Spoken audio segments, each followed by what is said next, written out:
we're going to come to you with difficult decisions. Your constituents will run to you. Please tell them to bear with us. There may be small pain, but we'll get there. Because we are going to have a disciplined approach to address this. I'll come and present to you what our plan is. We clear milestones. If you don't see this in 3 months, it means you won't see 6 months. So you must see the 3 months and you must hold us accountable for it. When we put those things together in the next 1 or 2 weeks, we'll come to you and present them to you. So we will put a stop to that leakage, to that bleeding and all the challenges that we have. Market reflective tariffs. We advise government to charge market reflective tariff. When we get there, the industry has to be mature enough. Because power is an essential commodity. You must take into consideration the social responsibility that the country has, the federal government has. So the vulnerable has to be protected. People that can afford to pay, who need it, rather than using generators. Rather than the guys who are buying generators and spend even 3, 4 times. When you give them the right tariff, they will pay. And we'll do the same model. And I will remember what you said. And I'll come back and you can hold me responsible. But before you can charge market reflective tariffs, you have to build trust. We'll build that trust, we'll protect the vulnerable, and we'll ensure that whatever we're charging is sustainable. The last question I got from the Senate President, I know it was comments. 2 comments. The first one was on DSTV. Why not pay as you go in Nigeria? It's something we should bring to the attention of the regulator. If you remember, sometimes competition brings competitiveness. Okay? Telecom sector, when we started, Wille is here. He was in V-Mobile at that time. We were being charged fix-up until Glo came and Glo started pay as you go. The moment he started pay as you go, the industry changed. We'll look at that, and it's something that has to be seriously addressed. We will need to stabilize the grid, and there's work being done on that. It's a short-term thing that we need to quickly do. We need to enforce strict grid discipline and ensure real-time system management across. We need to also improve frequency control and spinning reserve in our grid. It's not rocket science. They've done it in other places. We just need that discipline to do it. The liquidity issue, which I also touch on, and our commercial model, we need to look at, because there are discussions around liquidity of the sector, there are discussions around tariffs. I will touch on that, but we must champion market reflective tariffs. But in doing that, let's be careful. Anywhere in the world, we must protect our vulnerables. Poor people must have light. Poor people don't have 5 air conditions, 10 air conditions in their houses. They just need the light. In telecom sector, which we have all accepted, has been successful. Interventions are done in rural areas. And sometimes you incentivize telecoms company to go to those rural areas to provide services, in addition to giving them lucrative markets. Those are the kind of things we need to do to ensure we address this issue of grid collapse. Grid collapse is not an accident. It's just a symptom of a weak system. And we need to fix that weak system quickly and fast. The last question was on vandalization. I'll tell you, power as assets, just like telecommunication assets, are national assets.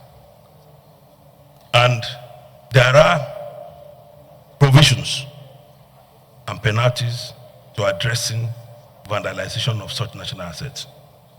But at this point, what I will say, and I'm being factual, I'd like to say it the way it is.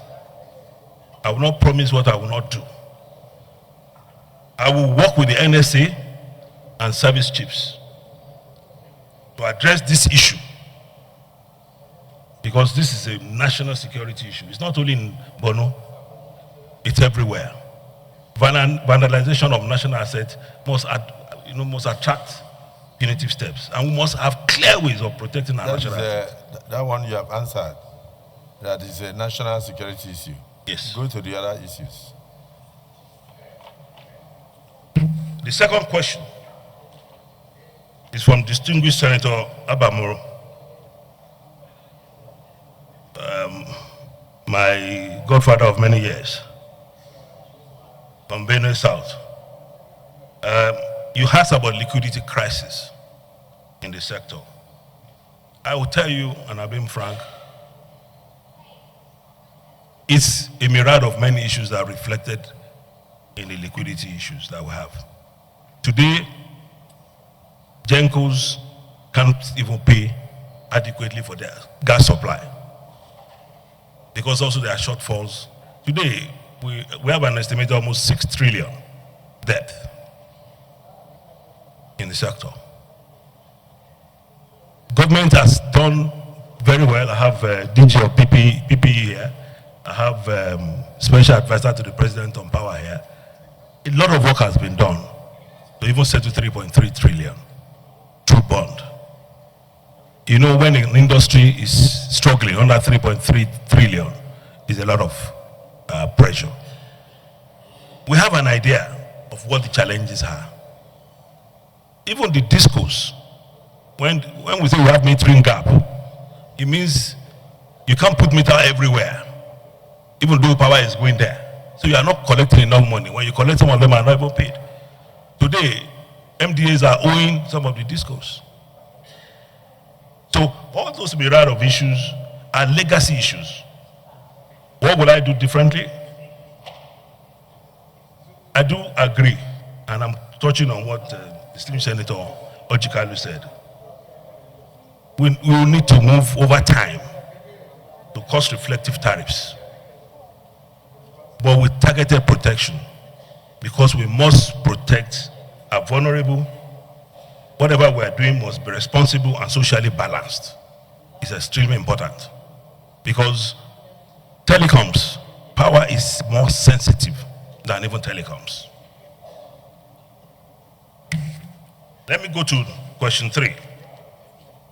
The question 3 is from distinguished Senator Ade Tokunbo Abiru, my very dear friend and colleague over many years, from Southwest. Thanks for commending my qualifications. You know, we did some of these things together in the past.